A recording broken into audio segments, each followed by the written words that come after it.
Assalamualaikum warahmatullahi wabarakatuh. Selamat pagi anak-anak. Gimana kabarnya? Bapak harap semuanya sehat semua ya. Baik, sebelum kita memulai pelajaran hari ini, alangkah baiknya kita berdoa terlebih dahulu. Silakan berdoa dipimpin oleh ketua kelas. Koko, silakan Koko sebagai ketua kelasnya pimpin teman-teman yang lain untuk berdoa. Baik, Pak. Baik, selanjutnya untuk menambah wawasan kebangsaan kita dan menambah semangat kita dalam belajar hari ini, seperti biasa kita menyanyikan lagu Indonesia Raya terlebih dahulu. Silakan Koko dilanjutkan untuk menyanyikan lagu Indonesia Raya terlebih dahulu.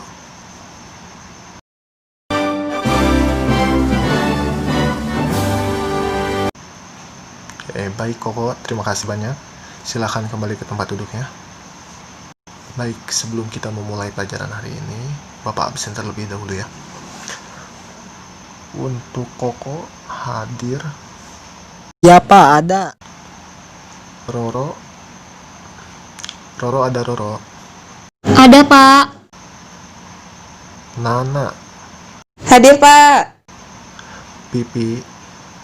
Siap hadir. Rusli. Siapa hadir? Oke, ada juga ya. Berarti absen kalian aman semua ya. Terima kasih atas kehadirannya hari ini. Baik, sebelum kita melangkah lebih jauh lagi untuk mempelajari sejarah hari ini, Bapak mau bertanya dulu nih. Apakah masih ada yang ingat materi yang kita pelajari minggu kemarin itu apa? Oke, Bapak mau bertanya sama Pipi. Silahkan Pipi, apa? Minggu kemarin kita belajar tentang kerajaan-kerajaan Islam, Pak. Baik, terima kasih Pipi. Untuk selanjutnya, Bapak mau bertanya sama Rusli. Coba Rusli, kerajaan pertama Islam di Pulau Jawa kerajaan apa? Kerajaan Demak, Pak. Bagus, sudah siap semua berarti ya untuk materi pelajaran sejarah selanjutnya. Semuanya pada ingat semua untuk materi pelajaran minggu lalu. Baik, untuk materi pada kesempatan hari ini, kita akan membahas tentang pemikiran-pemikiran yang melandasi terjadinya peristiwa-peristiwa penting di Eropa pada abad ke-15 sampai ke-18. Adapun tujuan dari pembelajaran kita hari ini agar kita lebih banyak mengenal tokoh-tokoh yang melandasi peristiwa-peristiwa penting tersebut dan apa dampaknya bagi kehidupan bangsa Indonesia dan dunia pada saat ini. Sebelum masuk ke pembahasan pokok, Bapak mau bertanya lagi nih. Ada yang pernah mendengar nama Leonardo da Vinci? Pernah, Pak. Baik, tahu dari mana Nana? Di film The Da Vinci Code, Pak. Bagus, sering nonton film berarti ya. Gak apa-apa, sering nonton film. Yang penting filmnya bermanfaat dan berfaedah bagi kita. Ya, Leonardo da Vinci merupakan salah satu tokoh Eropa yang berperan penting terhadap perubahan-perubahan teknologi dan seni di Eropa. Lalu, apa sih peran mereka? Dan kapan terjadinya perubahan-perubahan di Eropa tersebut? Penasaran kan? Mari kita simak. Sebelum mengalami perubahan-perubahan tersebut, Eropa pernah berada di masa kegelapan. Istilah masa kegelapan ini muncul setelah perkembangan peradaban dan ilmu pengetahuan di kawasan Eropa mengalami stagnasi atau bahkan kemunduran akibat dari kuatnya posisi gereja di segala bidang kehidupan. Masyarakat Eropa saat itu tidak ada satupun masyarakat yang diperbolehkan menyebarkan pengaruhnya melebihi pengaruh gereja. Oleh karenanya, tidak banyak menghasilkan tokoh-tokoh berpengaruh, terutama untuk perkembangan ilmu pengetahuan modern. Zaman kegelapan ini berlangsung selama 600 tahun, bermula antara zaman kejatuhan kerajaan Romawi dan berakhir dengan kebangkitan intelektual pada abad ke-15. Pada abad ke-15, muncullah tokoh-tokoh intelektual baru yang mampu membawa perubahan di segala bidang kehidupan masyarakat. Salah satunya bidang seni, teknologi, agama, ekonomi, politik. Peristiwa-peristiwa besar yang terjadi di Eropa pada abad ke-15 sampai ke-18 diantaranya yaitu Renaissance, merkantilisme, revolusi industri, dan reformasi gereja serta aufklärung. Renaissance terjadi pada abad ke-14 hingga abad ke-17 diambil dari bahasa Prancis yang artinya kelahiran kembali, yaitu kelahiran kembali kebudayaan Yunani dan Romawi. Renaissance disebut juga sebagai zaman peralihan menuju zaman modern. Tokoh-tokoh Renaissance diantaranya yaitu di bidang sastra ada Dante Alighieri dengan judul karya sastranya yang terkenal ialah Inferno, dan di bidang seni ada Leonardo da Vinci. Karyanya yang terkenal ialah lukisan Mona Lisa.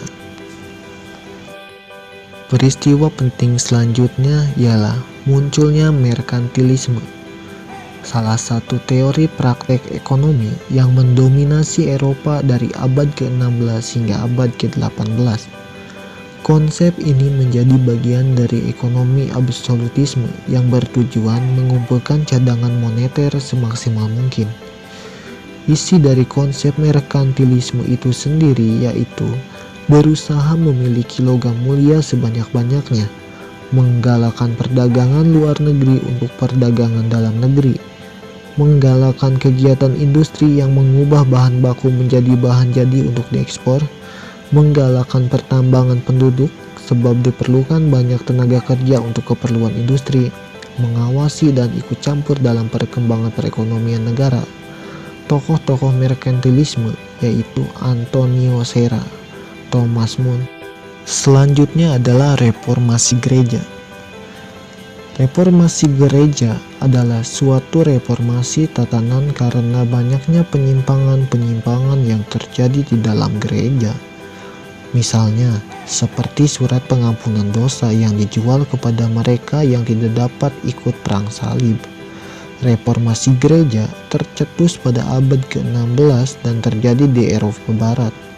Tokoh-tokoh yang mereformasi gereja itu sendiri yaitu Martin Luther dan Johannes Calvin. Selanjutnya ada revolusi industri, merupakan perubahan-perubahan besar di industri dalam bidang pertanian, manufaktur, pertambangan, transportasi maupun teknologi. Yang semula manusia memproduksi suatu barang dengan tangan dan alat bantu sederhana, kini mereka menggunakan mesin. Perubahan-perubahan itu memberikan dampak besar dalam bidang sosial, ekonomi, budaya di seluruh dunia.